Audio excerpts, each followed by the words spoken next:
आदिनाथ से असली परिचय, आदिनाथ का क्या स्वरूप है, आदिनाथ कैसे है, ये जानने के लिए क्या करना चाहिए? बताओ बताओ बताओ, सोचो अंदर से कि हमें आदिनाथ भगवान को जानना है, महावीर को जानना है, तो हम कैसे जान सकते हैं? चलो आदिनाथ महावीर छोड़ो, जितने भी सिद्ध बन गए सबके सब, उन सबको जानने का उपाय क्या है? कि साहब उसका उपाय तुम सिद्धालय में जाके तो उनसे मिल नहीं सकते है कि साहब ये सिद्ध भगवान बैठे, ये बैठे, ये बैठे, इससे तो उपाय है नहीं।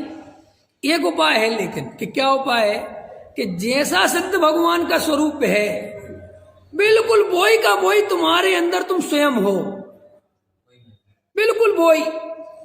अगर तुम्हें सिद्ध भगवान का स्वरूप जानना है, उनकी भक्ति करना है, उनका आराधना करनी है, तो तुम अपने स्वरूप की आराधना करो, उनकी आराधना बिल्कुल हो जाएगी, क्योंकि वो तुम्हारे ही जैसे है। ख्याल में आए ना? लेकिन ये बीच में ये मंदिरों में आगे प्रतिमा जी के सामने खड़े होकर हम हो जाएगी हमारी भक्ति सच्ची, कभी नहीं हो सकती, 3 काल में नहीं हो सकती।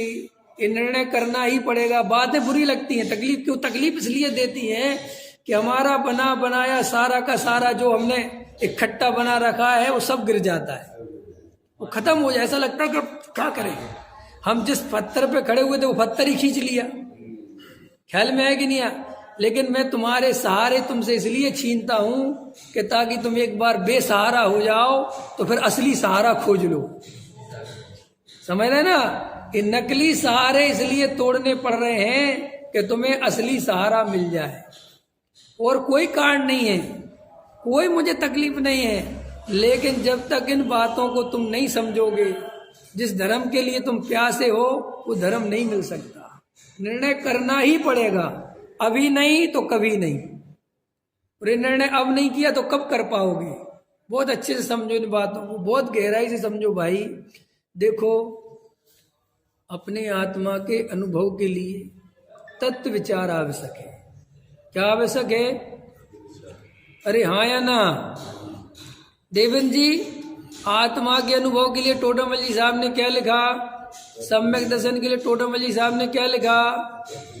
कुंद आचार्य देव ने क्या लिखा? सभी ज्ञानियों ने क्या लिखा?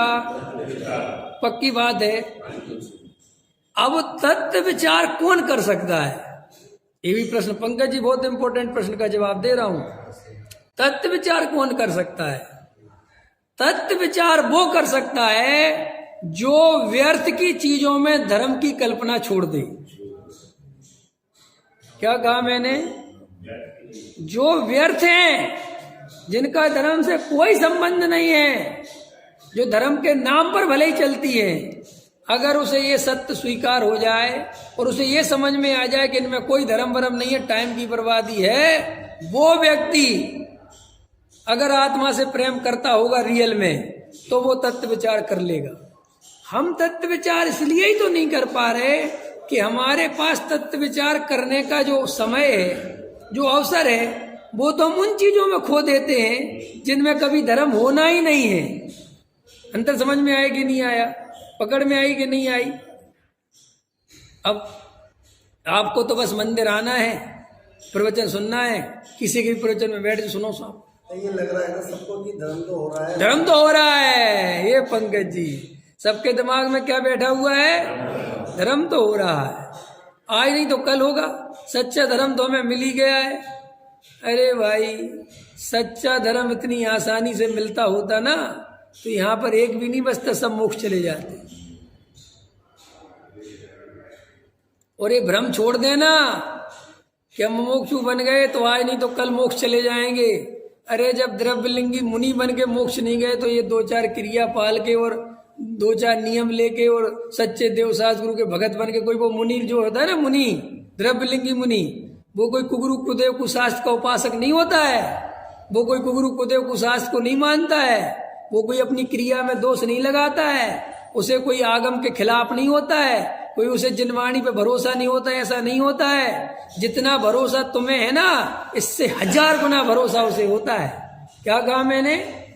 अरे हमारा भरोसा तो 2 कौड़ी का है, ये 2 कौड़ी का भरोसा है, इसलिए तो हम परिग्रह इकट्ठा करने में लगे हैं। क्योंकि हमें एक तरफ तो हम कहते हैं अपरिग्रह अपरिग्रह अपरिग्रह, परिग्रह में कोई सुख नहीं है, और सारी चेष्टा परिग्रह इकट्ठा करने में लगी हुई है। ये बात बताती है ना कि तुम्हें जिनवाणी की बात पे भरोसा नहीं है। अंत में उद्रवलिंगी को तो कितना भरोसा है जिनवाणी पर, इतना भरोसा है कि घर गृहस्थी छोड़ के मुनि बन गए। और कोई ढोंगी मुनि नहीं, कोई मायाचारी मुनि नहीं, कोई पंचेंद्री लोलुप मुनि नहीं, कोई छल कपट मायाचार से मुनि बन गए, ऐसा नहीं।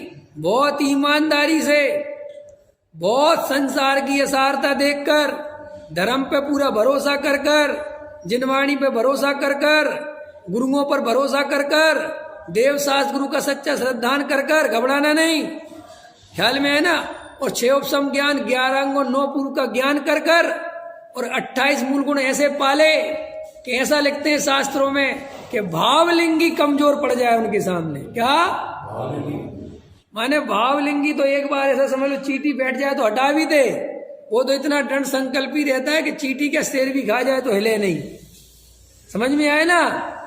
इतनी कठिन साधना करने वाला भी कहते हैं कि आत्मा का अनुभव नहीं कर पाता, और आत्मा के अनुभव के बिना उसे वापस निगोद में जाना पड़ता है।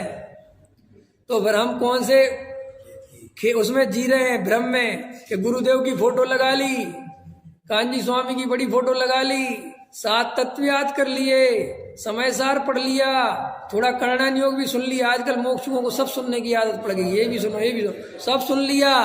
और थोड़े 2-4 नियम ले लिए, हरी नहीं खाएंगे, बाजार में नहीं खाएंगे, जमीकंद नहीं खाएंगे, छना हुआ पानी पिएंगे, है ना, मर्यादित भोजन करेंगे, बस यहीं तक है हमारे वो नियम धर्म। समझ गए ना। एक भी मोक्षु परिग्रह परिमाणधारी व्रत नहीं मिलता मेरे को, समझ गए ना। तो सब यहीं इतने छोटे 2-4-6 बस। और फिर सहजानंदी सोद स्वरूपी, ये पढ़ लिया 3 बार। और जो विद्वान आगे सबकी सुनो जी, समझ बहुत अच्छे से। 9 बार नमोकार मंत्र पढ़ो, घर चलो। क्या मोक्ष? मोक्ष तो अपने घर में ही है। ये सारे संसारी जीव घूम रहे हैं, ये सब संसार में भटकेंगे बेचारे, अज्ञानी हो। देखो बेचारा, खबर नहीं आलू खा रहा, अरे मरेगा, इसी आलू में नगोदिया हो जाएगा बेचारा, खबर नहीं। ख्याल में है ना। देखो जी बेचारे वो महाराज के पुगरू के पास जा रहे हैं, ऐसी बातें कर करके अपने अहंकार को पुष्ट करते हैं, और अपने को धर्मात्मा मानते हैं, दूसरों को पापी मानते हैं। और यही लक्षण सबसे बड़ा मिथ्या दर्शन का है। सम्यक दृष्टि को तो हर जीव से प्रेम होता है, उसे सब जीवों में भगवान दिखाई देता है, उसे कोई छोटा बड़ा दिखाई नहीं देता, उसे कोई पापी दिखाई नहीं देता, उसे तो सब भगवान दिखाई देते हैं। अरे यहाँ दूसरे तो छोड़ो, हम स्वयं को भगवान देखने को राजी नहीं है। ख्याल में है ना। हम तो कहते हैं कि मैं स्वयं भगवान हूं, अंदर मानते तो ये है कि मैं तो रागी द्वेषी संसारी हूं, मैं तो फला कुमार हूं, और मेरी ये घर गृहस्थी है, और इस सब की जिम्मेदारी मेरे ऊपर है। अंदर समझ में आया। आत्मा अकर्ता क्या एक स्वभाव है कि करता क्या एक स्वभाव है? बोलो, है अकर्ता है कि करता है? क्या है? इस तरफ वाले बताओ, करता है कि अकर्ता है? हैं? आत्मा करता है क्या करता है? कोई बोल ही नहीं रहा। अभी कोई दूसरे पंडित जी होते तो फटाफट बोल रहे होते हैं। सब समझ गए ये आदमी ठीक नहीं है। इसके साथ रहना पैर पे कुल्हाड़ी पटकने जैसा है। ख्याल में है ना। क्या भैया, मुझे पैर पे कुल्हाड़ी नहीं पटकनी है, मैं क्या करूं? तुमने ही कहा था कि मैं सो रहा हूं, मुझे उठा देना। अब मैं उठाता हूं तो तुम्हें बुरा लगता है।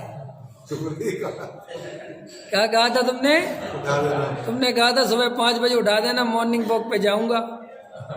अब मैं उठा रहा हूं 5 बजे तो मुझे गाली दे रहे हो। और मैंने कहा साहब आपने ही तो कहा था उठाने का, तो ठीक है कहा, कह दिया हो गलती से, अभी सो जान दो। है कि साहब हम तो ऐसा उठाना चाहते हैं कि आप हमें उठाओ भी और हम उठे भी नहीं, और आप बिल्कुल कुछ कम मत कहो और थपकी देते रहो, उठ जाओ उठ जाओ उठ जाओ उठ जाओ। ख्याल में ना? ऐसे तुम्हें लोरियां, भैया मेरे बस की तो है नहीं ये लोरियां बोलियां सुनाना, ख्याल में है ना?